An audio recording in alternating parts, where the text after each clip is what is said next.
मित्रांनो, आपलं सोयाबीन अशा प्रकारे आज 45 दिवस पूर्ण झालेले आहे आणि अशा प्रकारे सोयाबीनला आपल्या आता सोयाबीनला फुलं कुठे कुठे दिसत आहे, तुम्हाला दाखवू शकतो मी अशा प्रकारे. तर आज आपण दुसरी फवारणी फुलाची घेणार आहोत.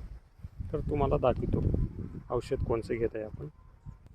मित्रांनो, पाहू शकता आपण सोलोमोन हे औषध घेत आहे, कीटकनाशक. आणि हे फुलासाठी किसान प्लस म्हणून असं आपण फुलाचे औषध मारत आहोत.